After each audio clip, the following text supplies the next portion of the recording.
راضی ہو، حسین راضی ہو، راضی ہو مولا، راضی ہو مولا، راضی ہو مولا حسین، راضی ہو مل کر ہمیں سکام کریں، جس سے مولا حسین راضی ہو۔ یہ جو اولاد ہے امانت ہے، ان کو حق پہ ہی وار نہ ہوگا، ہے جو دنیا پرستیوں میں مگن، اس جہالت کو مارنا ہوگا۔ تربیت ایسی صبح و شام کریں، جس سے مولا حسین راضی ہو۔ لا حول ولا قوة الا باللہ العلی العظیم۔ اعوذ باللہ السمیع العلیم من الشیطان اللعین الرجیم۔ بسم اللہ الرحمن الرحیم۔ الحمدللہ رب العالمین والصلاة والسلام علی سیدنا و نبینا ابی القاسم محمد، اللہم صلی علی محمد وعلی بیتہ الطیبین الطاہرین المعصومین المظلومین الذین اذهب اللہ عنہم الرجس وطہرہم تطہیرا، اللہم صلی علی محمد بلند الدائمۃ الباقیۃ والآدائہم اجمعین من لیلنا ھذا الی قیام یوم الدین، آمین یا رب العالمین۔ اما بعد فقد قال اللہ سبحانہ تبارک و تعالی فی کتابہ المبین وہو اصدق القائلین وقولہ الحق۔ بسم اللہ الرحمن الرحیم۔ اقرأ بسم ربک الذی خلق، خلق الانسان من علق، اقرأ وربک الاکرم الذی علم بالقلم، علم الانسان ما لم یعلم۔ صلوات اللہم صلی علی محمد وعلی۔ محترم حاضرین اور سامعین اور علماء کرام، آپ جانتے ہیں کہ وقت ماشاءاللہ کافی ہو چکا ہے اور ہم نے مختلف اعتبار سے بیانات سنے۔ ظاہر ہے کہ سبھی بیانات معصومین کی احادیث کی روشنی میں تھے یا قرآن مجید کی آیات کریمہ کے رہنمائی میں تھے۔ میں نے جو سورہ علق 96 نمبر آیہ کریمہ پہلی سے 5 تک ہے، اتفاق ہے کہ 5 تک ہی ہے، پہلی سے 5 تک۔ اس میں خداوند کریم نے انسان کے بارے میں ظاہر میں رسول خدا کو حکم ہے، لیکن حقیقت میں سارے انسانوں کو حکم ہے، اس لیے کہ رب صرف رسول کا نہیں ہے، عالمین کا رب ہے۔ جیسے کہ بعض بچوں نے، پیارے بچوں نے قرآن مجید کے سورہ الحمد کی تلاوت کی ہے، میں ان تفصیلات میں نہیں جاؤں گا، نہ جانے کی ضرورت ہے اور نہ موقع ہے۔ بس ایک جملہ کہہ دوں، چونکہ امام حسین کی شان میں یہ جشن ہے۔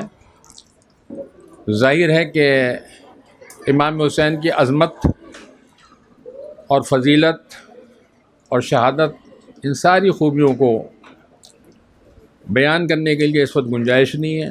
ماشاءاللہ سب اہل بیت کے چاہنے والے اور عزادار ہیں۔ میری دائیں طرف وہ میری بہنیں ہیں اور میری بچوں کے برابر ہوں گی، کہ جن کی گود میں عزادار پل چکے ہیں یا پلنے ہیں یا پلنے والے ہیں۔ اللہ ان کی گودیوں کو ہمیشہ آباد رکھے اور ہم سب کو اس دنیا میں اور اس دنیا میں، اس دنیا میں تو ظاہر ہے کہ ہمیں سب عزادار مانتے ہیں، لیکن ہماری دعا یہ ہے کہ ہمیں مولا اپنا عزادار قبول کر لیں، یہ ہماری دعا ہے۔ اس سے زیادہ میں تفصیل میں نہیں جاؤں گا. بچوں نے ماشاءاللہ بہت اچھا پڑھا، میری طبیعت بہت خوش ہوئی. اللہ اس مدرسے کو اور ہمارے برادران جو دونوں میرے بھائی ہیں اور ماشاءاللہ بڑی محنت کر رہے ہیں، میرا دل بہت خوش ہوا. میں بتا نہیں سکتا لفظوں میں. واقعاً بڑی محنت سے کام کر رہے ہیں برادران اور دوسرے حضرات بھی، جو لوگ بھی تعاون کر رہے ہیں.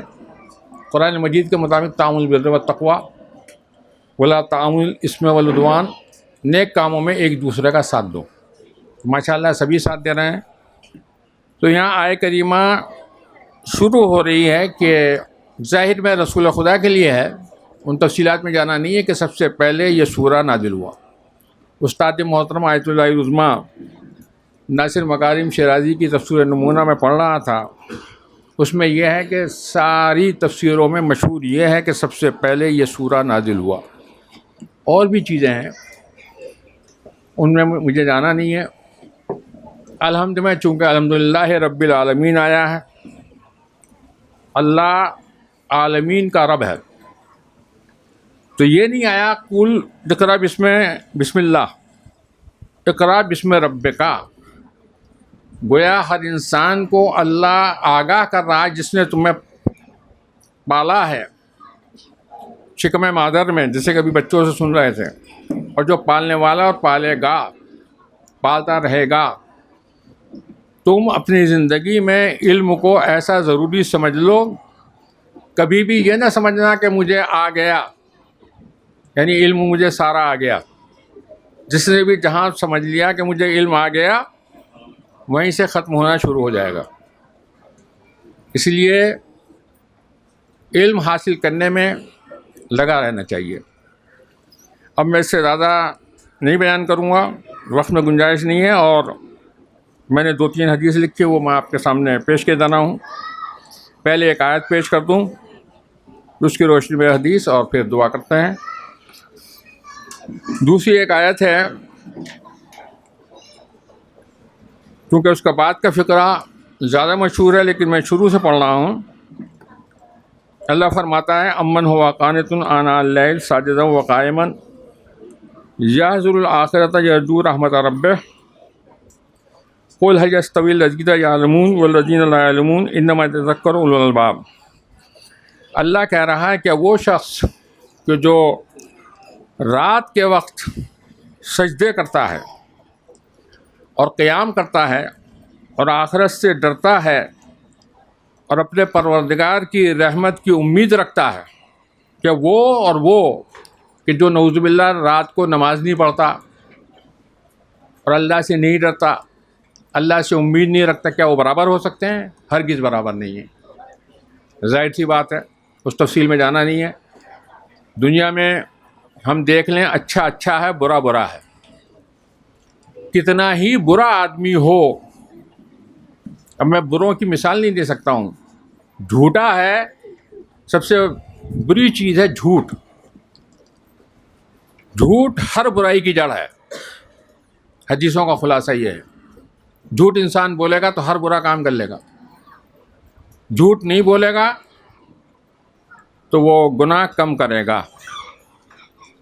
اب ظاہر سی بات ہے، اب میں بچوں کی مثال نہیں دے سکتا ہوں یہاں پر، کیونکہ ماشاءاللہ سب مدرسے کے بچے ہیں اور مربیان موجود ہیں، ان کے گھر والے کوئی بھی شخص فرض کر لیجیے ABCD کوئی بھی، اگر وہ نماز نہیں پڑھتا مثلا، یا اسکول نہیں جاتا، یا ہوم ورک نہیں کرتا، یا اپنے ٹیچر کا رسپیکٹ احترام نہیں کرتا، اس سے ماں یا باپ یا بڑا بھائی یا کوئی بھی گھر کا بڑا پوچھے بیٹا اسکول گئے تھے؟ کہاں گیا تھا؟ ہوم ورک کر لیا بیٹا؟ ہاں کر لیا. پاس ہو گیا؟ کہاں پاس ہو گیا؟ جھوٹ بولتا جا رہا ہے. تو جھوٹ جو ہے جب بولتا جائے گا تو انسان کے اندر عیب بڑھتے جائیں گے. لیکن جیسا کہ ابھی ذکر ہوا ہے، ماں باپ جلدی سے سمجھ سکتے ہیں. آج کل تو شکایتیں بھی آ جاتی ہیں، جیسے کبھی کسی بچے نے پڑھا تھا کہ ماں کے انتقال کے بعد جب دیکھا تو بتایا گیا کہ اس بچہ بہت کمزور تھا، زیادہ سے گھر پہ پڑھاؤ. آج کل تو بچوں سے زیادہ ماں باپ کو محنت کرنی پڑتی ہے. جیسے کبھی ذکر کیا گیا کہ صرف ماں کا فریضہ نہیں ہے، باپ کا بھی ہے، بلکہ باپ کا زیادہ ہے. کیونکہ ایک بات تو میں کہہ سکتا ہوں کہ جو مجھے بولنا نہیں چاہیے لیکن حق بولنے میں کوئی گریز نہیں ہے، کہ 23 گھنٹے 24 گھنٹے ہوتے ہیں، 23 گھنٹے 59 منٹ اور سیکنڈ اب آگے نہیں بول سکتا ہوں، 23 گھنٹے 59 سیکنڈ اگر بچہ ماں کو ناراض کر دے اور 1 منٹ کے اندر وہ یار امی آپ میری سب سے بڑی ہے، یہ وہ کچھ بھی سمجھا دیں تو ماں فوراً راضی ہو جائے گی.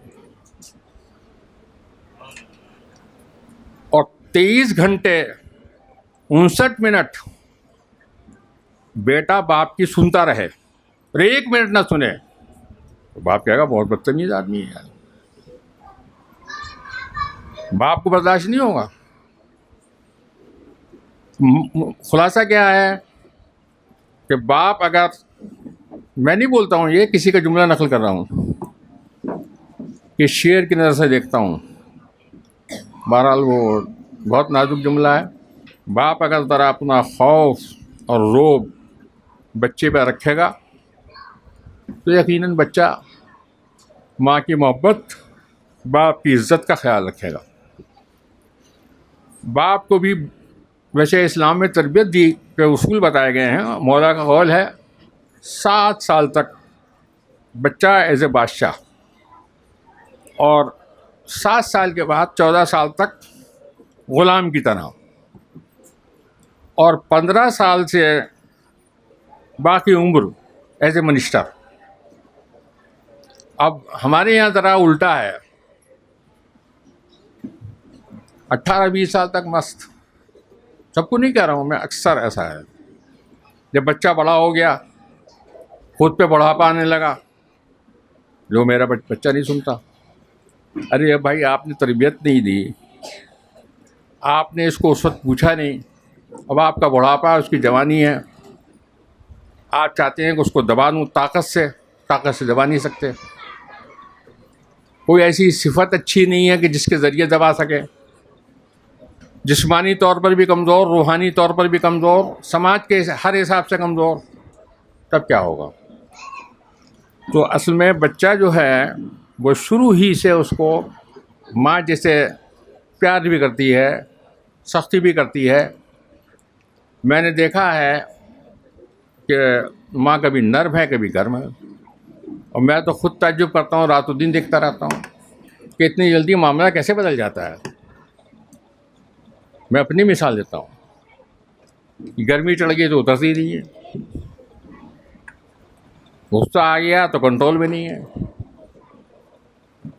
تو حقیقت میں ہمیں سب سے پہلے اپنے نفس کو اپنے قابو میں کرنا ہے. مولا علی نے، چونکہ امام حسن کو اللہ نے نفس مطمئنہ کہا ہے اور مولا کا لقب نفس اللہ ہے، تو مولا نے رسول خدا کی خاطر اپنے آپ کو بستر پر ایسا سلایا. مولا تو لیٹے ہی، نعوذ باللہ میں یہ ہرگز نہیں کہنا چاہتا کہ اللہ کی وجہ سے لیٹ گئے. اگر اللہ کی وجہ سے لیٹ گئے تو مولا کیا کمال ہوگا؟ مولا کی تو کوئی تعریف ہی نہیں ہوگی. لوگ کہہ دیں گے اگر وہ بھی لیٹ جاتے، اللہ ان کو چاہتا تو وہ بھی ہو جاتا. ایسا ہرگز نہیں ہے. قرآن مجید میں آیا ہے کہ اللہ جس کو چاہے ہدایت دے دے، جس کو چاہے گمراہ کر دے. اس کی ہمارے استاد نے، آیت اللہ عظمیٰ طیب آغا جزائری مرحوم نے بڑی اچھی مثال دی تھی. انہوں نے کہا اس کی مثال بالکل ایسی ہے کہ 2 بچے ہوں، ایک بچہ اپنے کمرے میں پڑھ رہا ہو، ماں جائے یا باپ جائے، دیکھا بچہ پڑھ رہا ہے، رات بھر جائیں گے دیکھیں گے رات بھر پڑھ رہا ہے ایگزام کے رات میں یا ویسے بھی، تو ماں یا باپ یا کوئی بھی بڑا گھر کا لائٹ نہیں بجھائے گا. لیکن جب دیکھیں گے بچہ سو گیا 12 بجے 1 بجے 2 بجے، تو ماں یا باپ جا کے لائٹ بجھا دیں. ظاہر میں کہا جائے گا کہ ماں نے لائٹ بجھا دی، باپ نے بجھا دی، بھائی نے بجھا دی، یا کسی اور بزرگ دادا دادی نانا نانی نے بجھا دی. لیکن حقیقت میں سبب یہ خود بچہ ہے. جو پڑھ رہا تھا اس کی لائٹ جلدی رہی، اور جو بچہ سو گیا اس کی لائٹ بند کر دی گئی. تو ایسے ہی ہم لوگوں میں جو بھی اللہ کی طرف قدم بڑھائے گا راہ امام حسین کے ذریعے سے، تو اس کو راہ اہل بیت بھی ملے گی، راہ خدا بھی ملے گی، سب کچھ ملے گا، اور اللہ ہدایت کرے گا. اور جو نعوذ باللہ برے راستے پر چلے گا تو شیطان پیچھے پڑ جائے گا.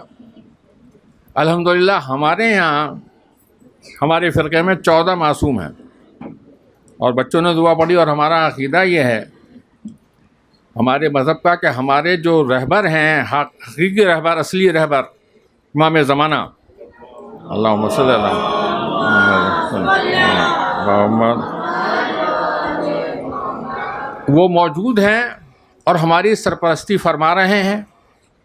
ہمیں کوئی بھی شکوہ شکایت اپنے حالات کے بارے میں ہو یا اللہ سے دعا ہو تو امام کو وسیلہ بنا لیں، تو ظاہر سی بات ہے اللہ دعا قبول کرے گا اور مشکلات کو آسان کرے گا. مشکل کشا کے بیٹے ہیں، امام حسین کے فرزند ہیں. بس میں ایک حدیث آپ کے سامنے اور بیان کر دوں، کیونکہ آیت کا جو آخری فقرہ ہے جو ہمارے یہاں مشہور ہے، جو ہمارے علماء پڑھتے ہیں، قُلْ هَلْ يَسْتَوِي الَّذِينَ يَعْلَمُونَ وَالَّذِينَ لَا يَعْلَمُونَ إِنَّمَا يَتَذَكَّرُ أُولُو الْأَلْبَابِ. آج کے زمانے میں یہ جو ہمارا دور ہے، یہ زمانہ، اس زمانے میں علم کی ضرورت کیا ہے، علم کی اہمیت کیا ہے، علم کی منفعت کیا ہے، علم کے اثرات کے یہ بتانے کی ضرورت ہی نہیں ہے. رات و دن ہم دیکھ سکتے ہیں علم والے کتنے آگے بڑھ رہے ہیں. علم کسی کی میراث نہیں ہے. من جدہ وجدہ، جو کوشش کرے گا وہ پائے گا، اور کوشش کرنے والے کہاں سے کہاں پہنچ گئے وہ سب کو معلوم ہے. اور اللہ یہ کہنا چاہ رہا ہے اور کہہ رہا ہے کہ جو علم رکھتے ہیں وہ، اور جو علم رکھتے ہیں نہ برابر تھے، نہ برابر ہیں، اور نہ کبھی برابر ہوں گے. مضارع کا صیغہ ہے، اور صاحبان عقل ہی جانتے ہیں. اب میں ایک حدیث جو میں نے چھٹے امام کی لکھی وہ جلدی سے پڑھ دیتا ہوں. چھٹے امام نے کیا فرمایا ہے؟ نحن الذین یعلمون وعدونا الذین لا یعلمون وشیعتنا اولو الالباب. مولا فرماتے ہیں کہ ہم لوگ یعنی اہل بیت وہ ہیں کہ جو جانتے ہیں، اور ہمارے دشمن علم نہیں رکھتے. اہل بیت علم رکھتے ہیں، دشمن علم نہیں رکھتے. اور شیعہ جو ہیں ہمارے وہ صاحبان عقل ہیں. شیعہ لوگ اگر نعوذ باللہ عقل سے کام نہیں لے رہے ہیں تو مولا کی حدیث کے، کیونکہ دو مطلب ہوتے ہیں، ایک ہوتا ہے ترجمہ، ایک ہوتا ہے مفہوم. تو ظاہر ہے کہ مفہوم یہ ہے کہ واقعاً وہ شخص جو شیعہ ہونے کا دعویٰ کرتا ہے اور عقل سے کام نہیں لیتا، تو حقیقت میں شیعہ اس کو خود اپنے آپ کو سمجھنا چاہیے کہ نہیں سمجھنا، وہ فیصلہ خود کرے گا. میں نہیں کہہ سکتا ہوں، اس لیے کہ اتنی ساری حدیثیں ہیں کہ عقل ہی کو دین کا معیار قرار دیا گیا ہے. اور عقل کیا ہے یہ بتانے کی ضرورت نہیں ہے. عقل وہ ہے جو یہ بتاتی کہ اچھی چیز کیا، بری چیز کیا ہے. آج کوئی بھی آدمی، یہاں تو ماشاءاللہ سب پڑھے لکھے سمجھدار ہیں، کسی سے بھی کہیں آپ 2000 کا نوٹ پھاڑ دیے، 500 کا پھاڑ دیے، یا 100 کا پھاڑ دیے، 50 کا کہے گا وہ کیوں پھاڑ دوں بھائی؟ نہیں پھاڑے گا، نہیں برباد کرے گا. لیکن انسان اپنی زندگی کو کیسے کیسے برباد کر رہا ہے وہ خود سمجھتا ہے، اسے بتانے کی ضرورت نہیں ہے. حقیقت میں یہ بچے ہماری قوم کا سرمایہ ہیں، ہمارے ملک کا سرمایہ ہیں. ہمیں چاہیے کہ ان بچوں پر ہم توجہ دیں. جیسے کہ ماں باپ کے ذمے، خاص طور پر باپ کے ذمے بچے کے لیے خوراک کا بندوبست کرنا ہے. جسم کو باقی رکھنے کے لیے تو عقل اور روح کو باقی رکھنے کے لیے علم کی ضرورت ہے. جب تک علم نہیں آئے گا عقل میں اضافہ نہیں ہوگا. یہ بالکل طے شدہ بات ہے. اب میں اس سے زیادہ اور بیان نہیں کر سکتا. میں ایک حدیث میں اور آپ کے سامنے پیش کرتا ہوں، کیونکہ میرے سامنے دو استاد ہیں، اور رسول خدا من تعلم باب من العلم لیعلم الناس ابتغاء وجہ اللہ آتا اللہ اجرا 70 نبیا. دیکھیے، ایک ہے علم، ایک ہے تعلیم، ایک ہے تعلم. علم سب جانتے ہیں، علم کی تعریف بہت بڑی کی گئی ہے. کسی چیز کی صورت کا دماغ میں آنا، حصول و صورت الشیء فی العقل، الحاظ بند المدرک، بہت ساری منطقیوں نے تعریف کی ہے. کسی بھی چیز کی صورت کا دماغ میں آ جانا یہ علم ہے. مثلا میں یہاں اب تک نہیں آیا تھا، اب میں یہاں آیا، میں نے دیکھ لیا. پہلے میں بتا نہیں سکتا تھا، اب بھی نہیں بتا سکتا ہوں. جو چیز میں نے دیکھ رکھی وہ بھی بتا سکتا ہوں. اوپر کیسا بنا مجھے نہیں معلوم، میں اوپر نہیں گیا ہوں. ظاہر ہے کہ جو میں نے دیکھا وہی میں بتا سکتا ہوں. تو انسان کو جو بھی علم ہے وہ اگر دوسروں کو بتا دے، رسول خدا فرماتے ہیں من تعلم باب من علم، جو علم کے کسی باب کو سیکھے، لیعلم الناس، تاکہ وہ لوگوں کو سکھائے، ابتغاء وجہ اللہ، صرف اور صرف خوشنودی خدا کے لیے، آتا اللہ اجرا 70 نبیا، اللہ اس کو 70 نبیوں کا اجر دے گا. معمولی اجر نہیں ہے. ماشاءاللہ یہاں پر بچے پڑھ رہے ہیں، بچیاں پڑھ رہی ہیں. اللہ ان کے علم میں اضافہ کرے، اور ان کو کیا حاضرین کو، مجھے، ہم سب کو وہ سارے علم حاصل کرنے کا موقع دے جو ہمارے لیے دنیا اور آخرت میں نفع بخش ہو. بس میں ایک چھوٹی سی بات نفع بخش اور غیر نفع بخش کیا ہے وہ بس آپ کے سامنے بتا دوں کہ ایک حدیث ہے جس کا خلاصہ یہ ہے کہ رسول اعظم کے زمانے میں رسول خدا مسجد میں تشریف لائے تو ایک شخص وہاں پر تھا اور لوگ اس کا طواف کر رہے تھے، اس کے چاروں طرف پھر رہے تھے. رسول خدا پوچھا یہ کون ہے؟ کہ یہ علامہ ہے. انہوں نے کہا علامہ کیا ہے؟ آج کا علامہ نہیں جو ہمارے علماء، وہ بات نہیں، حدیث اصول کافی کی بات کر رہا ہوں جو جاہلوں نے کہا تھا. علامہ کس بات کا ہے؟ تو ان لوگوں نے جواب دیا کہ علامہ یہ اس بات کا ہے کہ یہ جانتا ہے کہ کون کس کے نسل سے ہے، یہ نسب جانتا ہے، شجرے جانتا ہے، لڑائیوں کے بارے میں جانتا ہے. بدو عربوں میں لڑائیاں بہت ہوتی تھیں، لڑائیوں کے بارے میں جانتا ہے. اور اس زمانے میں گھوڑوں پہ سوار ہو کے جاتے تھے، یہ جانتا کون گھوڑا لے کے گیا، کون گھوڑی پہ سوار ہو کے گیا، وہ پیدل لڑا، کیسے لڑا، ساری تفصیلات. تو رسول خدا نے فرمایا یہ کوئی علم ہے جس کے ہونے سے کوئی فائدہ نہیں اور نہ ہونے سے کوئی نقصان نہیں. آج میں اپنے لیے پہلے کہہ رہا ہوں، بعد میں دوسرے کے لیے کہہ رہا ہوں. آج ہم سب لوگ، یعنی زیادہ تر، سب کو نہیں کہہ سکتے، زیادہ تر جو یہاں پر ہیں، اور میں نہیں کہہ سکتا کون کون ہے، لیکن زیادہ تر ہم لوگ دوسروں کی خبر کے چکر میں ہیں. اور میں نے یہاں تک سنا ہے کہ وہ بھائی بھائی سے ملنے گیا، چچا بھتیجے سے، بھتیجا چچا سے، بھانجا ماموں سے، ماموں بھانجے سے، دونوں موبائل لیے بیٹھے ہیں، دونوں باتیں کر رہے ہیں پتہ نہیں کس سے. ارے بھائی تم آئے کس کے گھر ہو؟ اس سے تو پوچھ لو خیریت سے ہو کہ نہیں ہو. آئے تھے طبیعت پوچھنے کسی کی، اور کہیں سے کسی نے سنا دیا کہ بھائی فلاں کی شاید، تو ہنس رہے ہیں، اور مریض پہ کیا گزرے گی. اور کہیں خوشی میں گئے تو کسی نے بتا دیا فلاں صاحب کا انتقال، تو افسوس کر رہے ہیں. تب یہ تاثرات جب آدمی فون پہ سن کر ہر وقت کرے گا، اور یہ فون جو آیا ہے، میں آپ میں سے کسی کے لیے نہیں کہہ رہا ہوں، اس فون نے آدمی کو بہت جھوٹ بلانا سکھا دیا ہے. اب میں بھی رکھنے لگا، پہلے میں موبائل میں نہیں رکھتا تھا، ابھی گھنٹی بج رہی ہے میں بند کر دیتا ہوں اس کو. میں تعریف میں نہیں کر رہا ہوں اپنی. ابھی کوئی پوچھا کہاں ہیں آپ، کتنی دیر میں آئیں گے، میں کہہ دوں 5 منٹ میں آؤں گا. اب معلوم ہوا 5 نہیں 50 منٹ ہو گئے، میرے ہاتھ میں تو ہے ہی نہیں. میں کہا بھائی کہاں ہیں آپ؟ بس پہنچ رہا ہوں. معلوم ہوا کہ ابھی نکلے بھی نہیں ہے، کہہ رہے پہنچ رہا ہوں. اچھا پہنچ رہے ہیں، تو خوش ہو گیا. 10 منٹ بعد سن کے بھائی کہاں ہیں؟ ابھی تو میں وہیں ہوں. اچھا ابھی تک آپ وہیں ہیں؟ ابھی تو آپ کہہ رہے تھے. ارے میرا مقصد تو سمجھیے، اب میں آ رہا ہوں، میں نے لوکل ٹرین میں سفر کرتا تھا اور میں دیکھ کے تعجب بہت کرتا تھا. وہاں سے سینٹرس روڈ سے باندرے تک میں آتا تھا. بھائی ابھی سینٹرس روڈ پہ چڑھا ہے، ڈاک یارڈ روڈ نہیں آیا، رے روڈ نہیں آیا، وہ سامنے مجھے پتہ نہیں کیا پوچھ رہا ہے. کہاں پہنچے بھائی؟ بس باندرا آنے والا ہے. تو پہلے میں سمجھتا نہیں تھا یار یہ کیا ہو رہا. بعد میں میں نے کہا کوئی کسی سے وعدہ ہوگا ٹائم کا. اس نے ادھر پوچھا بھائی کیا ہو گیا، پتہ نہیں گاڑی سلو چل رہی ہے، لیٹ ہو رہی ہے، رک رہی ہے. میں یار گاڑی رک بھی نہیں رہی ہے. بھائی میں نے سوچا یہ موبائل بھی جھوٹ بلوانے پر مجبور کرتا ہے.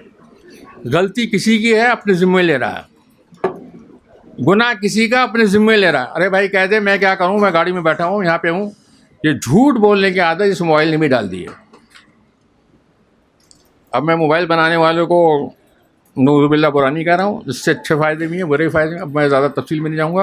اب دعا کروں گا پروردگار ہم سب کو اللہ کی نعمتوں سے، کیونکہ یہ سب نعمتیں بھی ہیں، ہم ان سے غلط استفادہ نہ کریں، غلط فائدہ نہ اٹھائیں. کوئی بھی اللہ کی جو ہمیں نعمت ملی ہے، چاہے پیسہ ہو، چاہے عزت ہو، چاہے عہدہ ہو، چاہے پاور ہو، چاہے پارٹی ہو، میری دعا خاص طور پر مومنین کے واسطے ہے. ویسے سارے انسانوں کے لیے عام طور پر ہے، کیونکہ سارے انسان اگر سدھر جائیں گے تو دنیا جنت بن جائے گی. کہ سارے انسان کو پروردگار امام زمانہ کے صدقے میں ایسا بنا دے، ایسی توفیقات دے کہ وہ اپنے پاور سے، اپنے پیسے سے، اپنی پارٹی سے، اپنی عزت سے، اپنی دولت سے، اپنی اولاد سے، جو بھی نعمتیں تو نے دی ہیں اس سے صحیح فائدہ اٹھائیں اور لوگوں کو صحیح فائدہ پہنچائیں، اور کوئی بھی کسی کو نقصان پہنچانے کا تصور بھی نہ کرے. کیونکہ جیسے کہ مثالیں دی گئی ہیں کہ نقصان کے. اب میں ایک جگہ پرسوں کہی تھی کہ ہمارے یہاں ایک کمزوری ہے. میں متوجہ کروں گا حاضرین کو کہ لوگ 10 کا نوٹ دے دیں گے، 100 روپے دے دیں گے، 1000 دے دیں گے، 2000 دے دیں گے. اکثریت کی بات ہو رہی ہے، سب کی نہیں ہو رہی ہے. لیکن دعا نہیں دیں گے کہ تجھے اللہ صاحب مال کر دے. اسے کہے گا بھائی دعا دے دیجیے، تو وہ زبان سے نہیں کہے گا، لیکن اس کا مطلب یہ کہ اگر میں نے دعا دے دی اور یہ پیسے والا ہو گیا تو پھر پتہ نہیں میرے پاس آئے گا کہ نہیں آئے گا. دعا دینا کوئی نہیں چاہتا. تو لہذا ہمیں دعا ہی سب سے بڑی طاقت ہے، اور دعا سلاح المومن، دعا مومن کا ہتھیار ہے. اور ہمیں ظاہر ہے کہ اپنے دوسرے برادر کے لیے، دوسرے خواہر کے لیے، دوسروں کے لیے، غیروں کے لیے ہم دعا کریں گے تو غیر ہمارے لیے کریں گے تو دعا اللہ جلدی قبول کرے گا. ہم خالی کہتے ہیں اللہ مجھے دے دے، مجھے دے دے، مجھے دے دے. ٹھیک ہے دعا مانگنی چاہیے، لیکن پہلے کہ اللہ مومنین کو دے دیں، اللہ پڑوسیوں کو دے دیں، اللہ سارے انسانوں کو دے دیں. اور پھر ہر ایک یہ دعا مانگے گا تو وہ ہو جائے گا. مجھے اس وقت چونکہ بچے ہیں ان سے کے مطابق مجھے کسی کا وہ جملہ یاد آ گیا کہ بچوں سے سوال یہ ہوا کہ ایک جگہ کھانا رکھ دیا گیا اور یہ کہا گیا کوئی کھانا نہیں کھائے گا اپنے ہاتھ سے، تو کھانا کیسے کھائیں گے؟ تو کچھ بچوں نے کہا ایک دوسرے کو کھلائیں گے. تو یہ معاملہ دعا کا بھی ہے کہ دعا ایک دوسرے کے لیے کریں تو جلدی قبول ہوگی. جب پروردگار سے دعا ہے کہ پروردگار 4 معصومین شہداء کربلا، خصوصاً باب مراد جناب عباس، آقا امام حسین جن کا جشن ہے، رسول اعظم اور مولا علی، سارے بزرگ ہستیاں جو ہمیں اللہ نے جن کی محبت عطا فرمائی ہے، ہمارے والدین، ہمارے خاندان، ہمارے بزرگوں کی وجہ سے. پروردگار ان سارے بزرگوں کے صدقے میں اور تیرے اسماء پاک، تیرے صفات خاص کے صدقے میں تجھ سے دعا ہے، تیری بارگاہ میں ہمارے ہاتھ پھیلے ہوئے ہیں. پروردگار سارے انسانوں کو اپنے راستے کی طرف، جو تیرا راستہ جنت کی طرف جاتا ہے، اس راستے کی طرف چلنے کی توفیق عنایت فرما. اس لیے کہ اگر سارے انسان اچھے بن جائیں گے تو جنت میں کوئی چھوٹا نہیں ہونے والا ہے. یہ کوئی مثلاً بھنڈوپ یا باندرا یا وہ نہیں ہے کہ یہاں اگر زیادہ پبلک ہو جائے گی تو ہم کیا کریں گے. جنت تو بہت بڑی ہے، اس تفصیل میں نہیں جاؤں گا، کسی کو کوئی گھاٹا نہیں ہے، لہذا ہمیں دعا مانگتے ہیں اللہ سب کو اچھے کام کرنے کی توفیق دے، اہل بیت اطہار کی محبت حاصل کرنے کی ہر ایک کو توفیق دے، اور ان کے احکام کے مطابق چلنے کی توفیق دے، اور ہمارے چھوٹے بڑے ہر گناہ کو پروردگار معاف فرما، ہماری ہر چھوٹی بڑی نیکی قبول فرما، ہمارے بچوں کو، نوجوانوں کو، ہم سب کو علم حاصل کرنے کی توفیق عنایت فرما۔ جو بچے بچیاں کل سے جن کا ایگزام شروع ہو رہا ہے یا پہلے ہو چکا ہے یا ہونے والا ہے، پروردگار بچوں اور نوجوانوں کو ایگزام میں، امتحان میں کامیابی میں ترقی عنایت فرما۔ جیسے کہ بعض مقررین نے ذکر کیا ہے اور حقیقت بھی ہے، میں بھی دیکھتا ہوں دنیا کو، دنیا میں کافی تبدیلی ہے اور کافی تغیر ہے ہمارے بچپنے سے اب تک۔ یا پروردگار کی بارگاہ میں ایک خاص دعا ہے کہ پروردگار،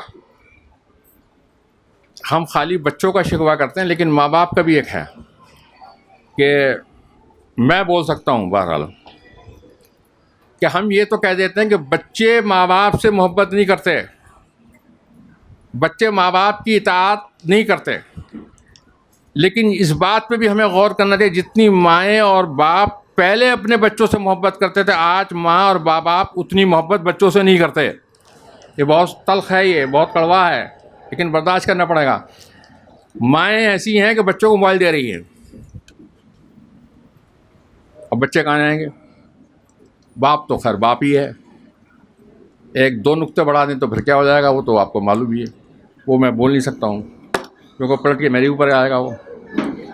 تو وہ حقیقت میں ہمیں پروردگار دعا ہے کہ ہمیں اپنی ذمہ داریوں کی، جو اللہ نے ہمیں ذمہ دار بنایا ہے، بلکہ ہم خود بننے چلے ہیں۔ کوئی ماں بننے کو تیار ہے، کوئی باپ بننے کو تیار ہے، لیکن یہ نہیں سمجھتا کہ ماں بننے کے بعد، باپ بننے کے بعد ذمہ داریاں کیا ہوں گی۔ لہذا پروردگار دعا ہے کہ ہمیں ماں باپ کی ذمہ داریوں کا جو اصول ہے، ان اصولوں کے مطابق زندگی گزارنے کی توفیق عنایت فرما۔ ہمارے بچوں اور بچیوں کو، نوجوانوں کو، جوانوں کو والدین کی خدمت و اطاعت کرنے کی توفیق عنایت فرما۔ ماشاءاللہ برادران جو خدمت میں مشغول ہیں، اور جیسے کہ میں نے عرض کیا حدیث رسول ہے 70 نبی معمولی نہیں ہے۔ ہمارے استاد کا 70 نبی کا مطلب صرف 70 نہیں ہے، 70 سے بڑا عربی میں عدد نہیں ہوتا، یعنی 1,24,000 انبیاء ہیں، میں خود نہیں بتا سکتا، لیکن ثواب بے حساب ہے۔ اپنا وقت خرچ کرتے ہیں، خون جگر خرچ کرتے ہیں، اور باتیں بھی سنتے ہوں گے۔ خدا نہ کرے باتوں پر سنیں تو اثر لیں، یہ میں دعا دوں گا اور گزارش کروں گا کہ کوئی بھی کچھ کہے سنیں اور ٹال دیں، کہہ رہا کہنے دیں، بس دعا کریں اللہ اس کی زبان کو صحیح رکھے۔ سب سے بڑا عذاب قیامت کے دن زبان کی وجہ سے ہوگا۔ یہ زبان جو ہے بہت خراب ہے، اور میں زبان کی تفصیل میں نہیں جاؤں گا کہ زبان اگر اچھے کام پہ چلے، اللہ کی حمد کرے، اہل بیت کا قصیدہ پڑھیں، ان کی شان میں اشعار تو سب سے اچھی ہے، اور نعوذ باللہ اللہ کے خلاف بولیں، الٹی باتیں کریں، اہل بیت کے خلاف بولیں، تو یہ زبان سب سے خراب ہے۔ یا پروردگار سے دعا کہ پروردگار اس زبان کے شر سے سارے انسانوں کو عام طور پر، اور مومنین و مومنات کو خاص طور پر، ہم سب کو اور خود خاص طور پر مجھے بھی، میں الگ نہیں ہوں، میں بھی سب میں شامل ہوں، مجھے بھی زبان کے شر سے، ہر مومن و مومنہ کو اور انسان کو زبان کے شر سے، برائی سے محفوظ رہنے کی توفیق عنایت فرما۔ ہماری زبانوں کو جو لغزش ہوتی ہے اور ہم پتہ نہیں کیا کیا بول جاتے ہیں، مولانا قول بھی ہے اس زبان کو بولنا ہی۔ آج میں نے ایک حدیث پڑھی تھی، وہ میں بولنے کہیں گے تو بولنے ہی لگا، پتہ نہیں کتنے بولنے لگا، لیکن وہ ضروری بھی ہے متوجہ کرنا، کیونکہ میں نے ابھی خود ہی حدیث پڑھی ہے کہ عافیہ یعنی عافیت اور سلامتی، حدیث رسول ہے العافیت عشرۃ اجزاء تسعۃ فی الصمت الا فی ذکر اللہ۔ سلامتی اور عافیت کے 10 حصے ہیں، 9 حصے خاموشی میں ہیں۔ آدمی زبان کو استعمال نہ کرے سوائے اللہ کے ذکر کے، لہذا جہاں تک ہمیں ہو سکے سوائے اللہ کی حمد کے، اہل بیت کی مدح کے اور مومنین کے تعریف کرنے کے، ہم اپنی زبان کو قابو میں رکھیں تو اچھا ہے۔ یا پروردگار دعا ہے کہ پروردگار ہماری زبان کی وجہ جو لغزشیں ہوئی ہیں پروردگار ان ساری لغزشوں کو معاف فرما. اور سب سے بڑی دعا ہماری یہ ہے کہ ہمارے امام جو پردے میں ہیں ان کے ظہور میں تعجیل فرما، ہمیں ان کے امان و انصار میں شمار فرما، اور روز قیامت ہمیں اور جو مومنات گزر چکے ہیں ان کو چار معصومین کے ساتھ محسوب و مشہور فرما. اور میری دعا ہے اور اللہ کی بارگاہ میں یہ عرض ہے کہ آج جو یہاں پر جشن منایا جا رہا ہے امام حسین علیہ السلام کا جشن ہے، اور امام حسین کی پیدائش پر جو میں نے پڑھا ہے، میں دعویٰ نہیں کرتا ہوں کہ جو میں نے پڑھا ہو، امام حسین کی ولادت پر اللہ نے ملائکہ کو آسمان سے زمین پر بھیجا ہے. وہ ساری تفصیلات آپ نے سن رکھی ہیں اور پڑھ رکھی ہیں. ایسا میں نے کسی کی میں نہیں سنا نہ پڑھا. تو ظاہر ہے کہ آج کی شب، یا آج کی شب تو نہیں، وہ تو 3 کی شعبان کی شب گزر گئی، آج کی شب جو ہم جشن منا رہے ہیں امام حسین کی شان وہ ہے کہ قدرت خدا بھی مسکرا رہی ہے، رسول خدا بھی مسکرا رہے ہیں، شہزادی امام علی امام حسن سب خوش ہیں، مومنین بھی خوش ہیں امام حسین کی ولادت پر. لہذا امام زمانہ کی خدمت میں، معصومین کی خدمت میں ہم گفٹ پیش کریں آواز بلند کے ساتھ.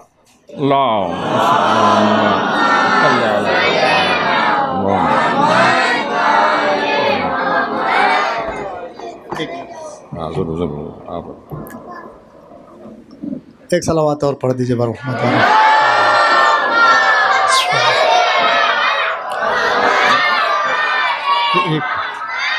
میں آقا کا بہت شکریہ ادا کرتا ہوں، اور اس مدرسے میں جو معلمین خدمت انجام دے رہے ہیں، اور کچھ مدرسے نے ان کے لیے گفٹ رکھا ہے بیسٹ استاد کا اور بیسٹ اسٹوڈنٹ کا. تو میں حجت الاسلام والمسلمین علی جناب مولانا سید فرمان علی موسوی صاحب سے گزارش کرتا ہوں کہ تشریف لائیں، آقا کے ہاتھوں سے اپنا گفٹ لے لیں. بر محمد وآل محمد صلوات.